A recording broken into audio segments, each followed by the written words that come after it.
predicar o enseñar a favor de la Iglesia Católica. Era un contrasentido. Y la Eucaristía es algo innegociable. Una hermana misionera que ocupa la música para llegar a los corazones. Pero es empezar a comprender ese misterio de la muerte y todas esas cosas, porque el Señor... Si fuera verdad, los evangelios lo hubieran dicho. El placer más grande que puede tener el ser humano es ayudar a los demás. Y Jesús fue buscando a los no amados. El rostro más hermoso es el rostro que trae una sonrisa puesta.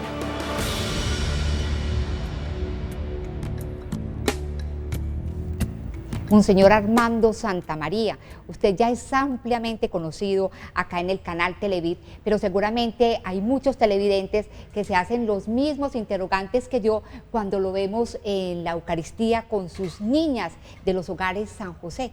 Así que bienvenido, tenemos mucho que hablar. ¿Cómo ha estado? Bien, Miriam, muy agradecido por esta invitación. Es la oportunidad para que la gente conozca un poco más a fondo la estructura y el servicio de hogares infantiles San José y los otros internados, y también para agradecer a los benefactores que son la mano de la Divina Providencia para el sostenimiento de estas obras tan especiales. Bueno, y vamos a hablar también, además de los hogares San José, mucho sobre usted, Padre Armando, Monseñor Armando, párroco de la Candelaria. ¿Hace cuánto?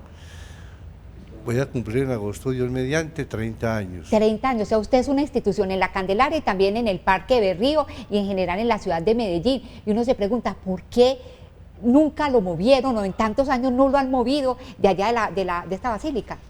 Es la voluntad de los arzobispos de turno, porque yo antes de ser párroco de la Candelaria estuve en 13 parroquias que me movían con cierta frecuencia. Ahora, pues yo desde que llegué estoy disponible a lo que Dios quiera, no me explico. Y bueno, ¿y qué diría? ¿Cómo ha sido su experiencia como párroco en esta iglesia que yo diría es una de las más visitadas, si no la más visitada de Medellín? Realmente es la más visitada de Medellín. Es muy gratificante la experiencia porque yo siempre digo que la Candelaria es como un pulmón que oxigena la vida espiritual de Medellín. Somos 15 sacerdotes, la mayoría padres ya mayores, enfermos. Yo los invito para que nos colaboren en la confesión, en la Eucaristía, y hay un servicio de 5:30 de la mañana a 7 de la noche todos los días, Eucaristías, confesión, dirección espiritual. Y a la vez se complementa con la obra social, que es la forma de ser, la vivencia del corazón del cristiano. ¿Cuánto tiempo pasa en confesión allí en la iglesia, Padre? Eso cambia mucho según, digamos, mis ocupaciones por otro lado. Normalmente unas 2 horas al día, pero cuando hay épocas fuertes, como decir la Cuaresma, la Semana Santa, pueden ser 8 o 9 horas de confesión, sumando todo el tiempo, pero allí se confiesa en jornada continua de 5:30 de la mañana a 7 de la noche. La Basílica Nuestra Señora de la Candelaria es una basílica centenaria, tiene 3 siglos, ¿no? A ver, la parroquia de la Candelaria, podemos decirlo, lleva 400 años 400. de fundada. Sí. Claro que se fundó primero con el nombre no de la Candelaria, y pasados unos añitos, cuando ya la devoción empezó a crecer y a divulgarse, se le puso el nombre de la Candelaria. Es muy significativo saber que durante 400 años se ha mantenido la fe en este lugar. Empezó físicamente en el poblado, con una parroquia que se llamaba doctrinera, porque era únicamente para los indígenas. Pasado un tiempo ya se creó para todo tipo de gentes, como dice el decreto, con el nombre de Nuestra Señora de la Candelaria.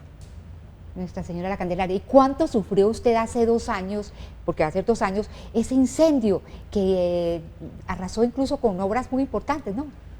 Todo hay que leerlo a la luz de la fe. Quedamos muy impactados cuando se presentó el incendio, fruto de unas veladoras que ahí se encendieron. Afortunadamente el cuerpo de bomberos fue muy acucioso y rápidamente atendieron y no fue un desastre mayor. Cuando yo llegué al templo de la Candelaria, yo estaba en un matrimonio en el poblado y dije, oremos, agradezcámosle al Señor que tenemos templo. La gente se quedó un poquitico admirada. Y sí, hubo un daño, pero no tan grave como pudo haber sido. Y cosa muy maravillosa, a raíz de la restauración del daño que tuvimos, se descubrió un daño mayor en los techos, no fruto del incendio, sino el deterioro de los tiempos. Yo estaba muy tranquilo porque hace más de 20 años, con la Fundación Ferrocarril de Antioquia, habíamos hecho una restauración y estábamos tranquilos con los techos.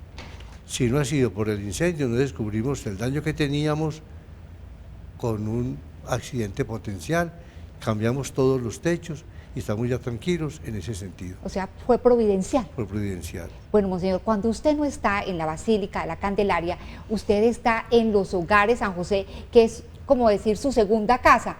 Allá está desde el año 1992, ¿no es así?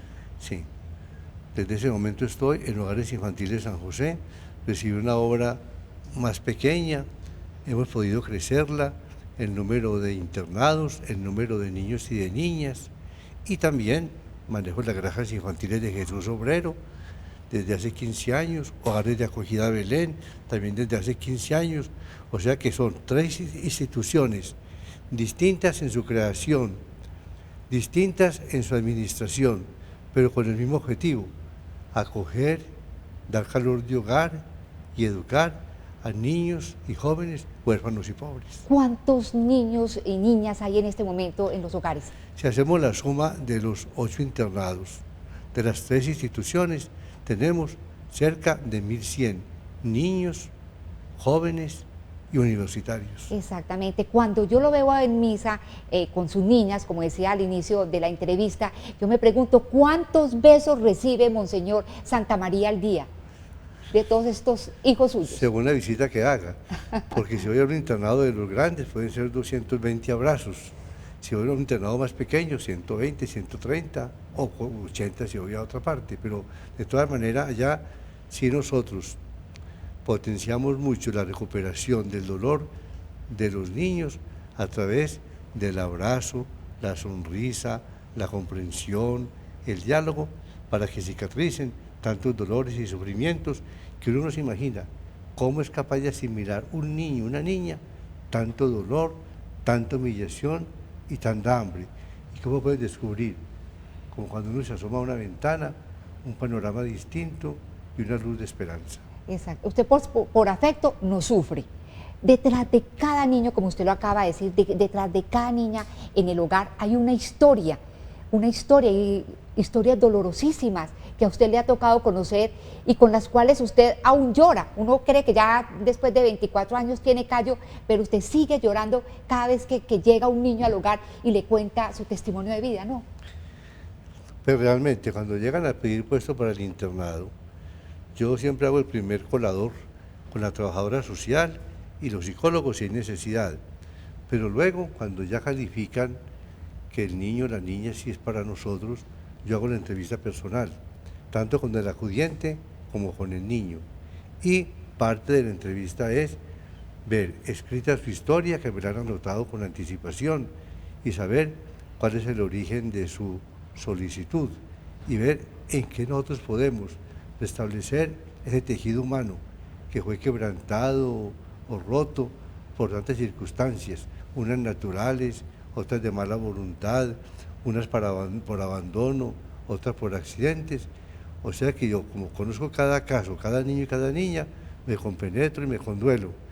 Y a veces cuando las veo actuar, una danza, una declamación, una obra de teatro o un estudio, yo voy leyendo lo que en el fondo hay atrás, 2 años, 10, 15 años atrás, y cómo ha sido posible que eso que era tan angustioso y tan doloroso se convierte hoy en alegría, en ilusiones y en buenos resultados.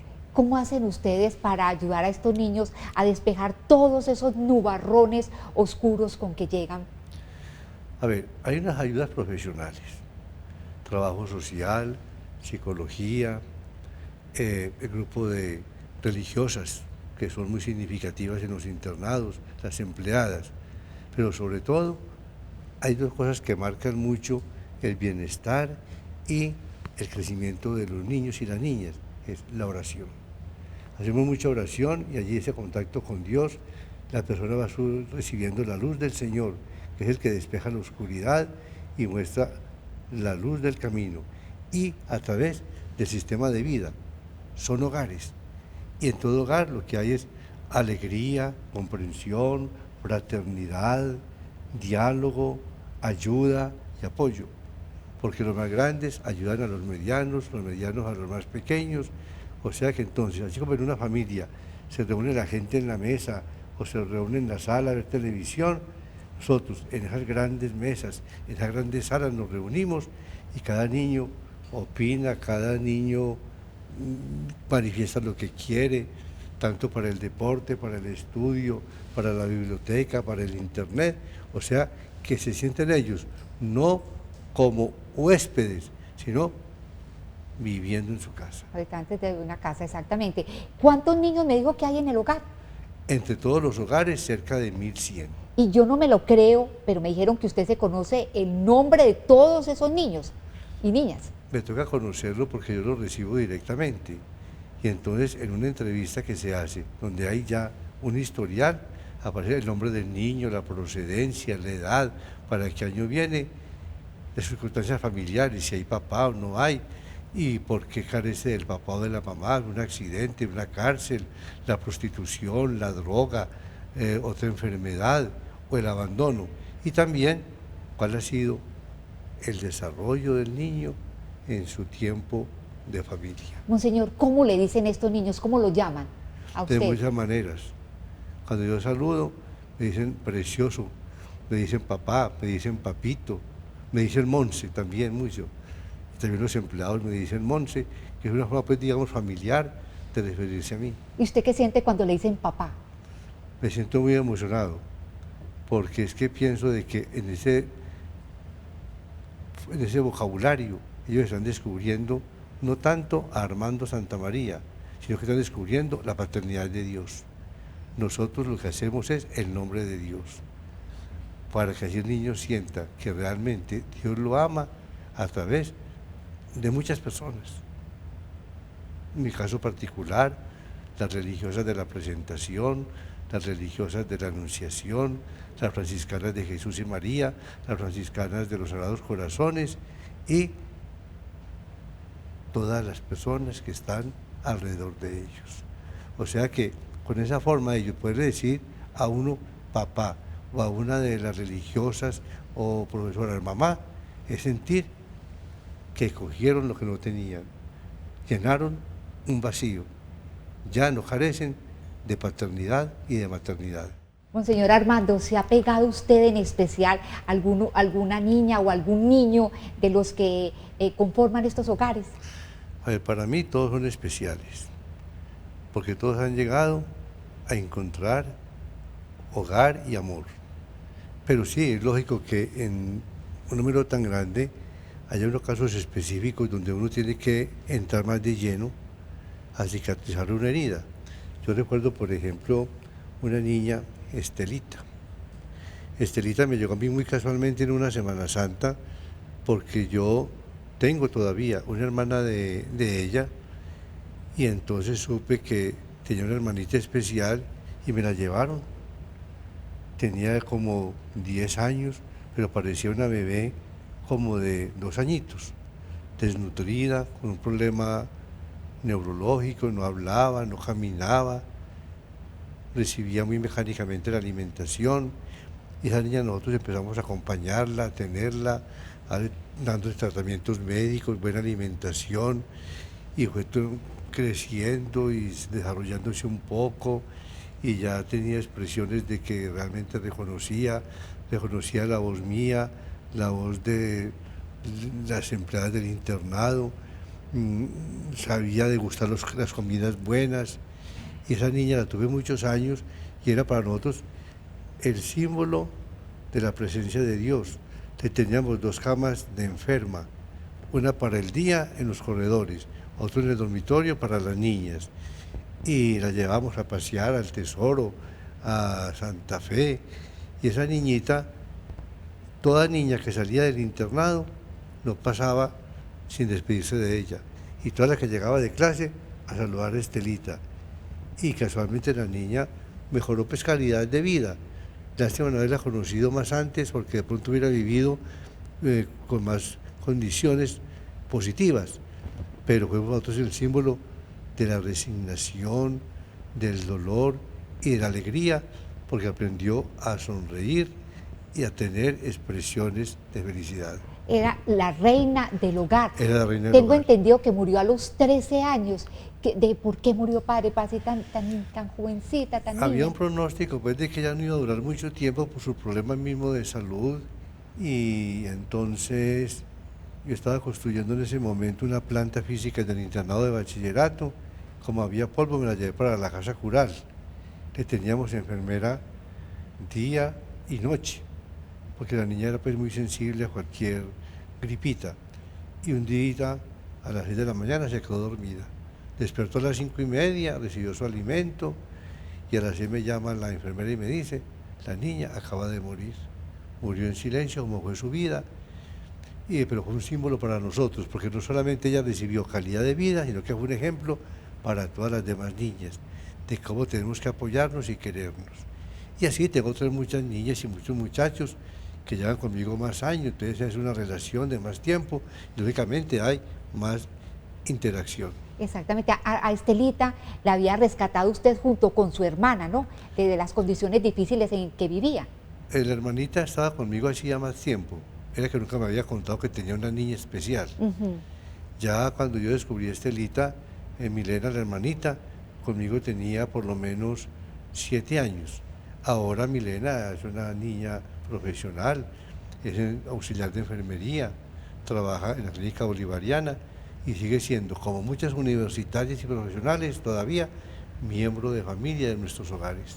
Es que usted le ha tocado rescatar incluso niñas que han sido víctimas de masacres, incluso víctimas, no, sobrevivientes de masacres. En San Carlos, ¿qué fue lo que pasó con unas niñas, monseñor?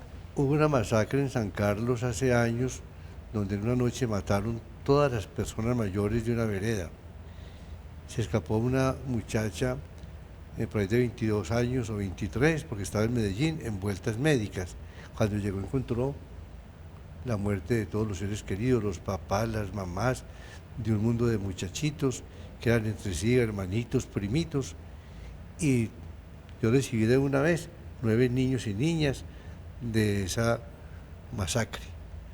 Se fueron levantando, ya unas han salido adelante, están por fuera. Me quedan en este momento 2 niñas, que estaban de 12 años las 2, porque las recibí chiquitas de 2 añitos. Una de ellas inclusive sufrió cirugía en la cabeza y en el abdomen, porque no se murió, porque mi Dios es muy grande y la protegió quien la tenía cargada, que murió. Monseñor, ¿cómo es, digamos, el ambiente que se vive en estos hogares, al interior de estos hogares? El ambiente de los hogares es muy bonito, porque es que damos calidad de vida, damos mucha alegría, sentimos que cada niño es la imagen de Dios.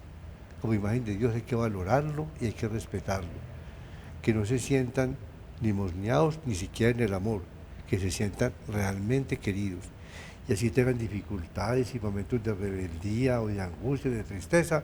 Lo que hace un papá o una mamá en la casa: levantar el ánimo de este niño, de esta niña, con la escucha, con la observación, con el consejo, con la orientación. Hay mucha solidaridad en general entre los mismos niños y las mismas niñas. Ellos aprenden que así como reciben, tienen que dar. Por eso le damos también mucha fortaleza, no solamente al estudio, a la buena alimentación, sino a la recreación, al teatro, a la poesía. En una palabra, ¿cuál diría usted la característica de la educación o la formación que reciben todos estos pequeños allí en los hogares? El amor. Es la razón de ser. Y todo lo que hacemos se deriva del amor. El amor a Dios encarnado en cada persona. Por eso usted disfruta tanto la dirección de estos hogares. Tengo entendido incluso que allá en la hora feliz que realizan, ustedes, me perdona la palabra, son gocetas. Y con estas niñas participa como si fuera el más jovencito de esa recreación, de ese entretenimiento, de esparcimiento, ¿no? Hay que tratar de uno hacerse niño con los niños, para que ellos se sientan que realmente tienen un ser querido que los acoge, que los abraza y que los ayuda. Y entonces uno, a pesar de que tiene ya los años, hay mucha diferencia con ellos, que ellos sientan que uno goza con lo que ellos dicen, con lo que ellos hacen, que no se sientan como unos extraños y que tengan la confianza y la espontaneidad de ser como son. ¿Cuántas generaciones habrán pasado por los hogares? Han pasado muchas generaciones porque yo estoy en Hogares San José hace 24 años y con los otros internados hace 15 años. O sea que yo pienso que han pasado por lo menos en Hogares San José unas 6 generaciones y en los otros internados 4 generaciones. ¿Y qué pasa con los niños? ¿Hasta qué edad se quedan en el Hogar San José? Los niños se quedan allí hasta que quieran estar. Es una condición básica. El niño es libre, no se le puede vulnerar su derecho.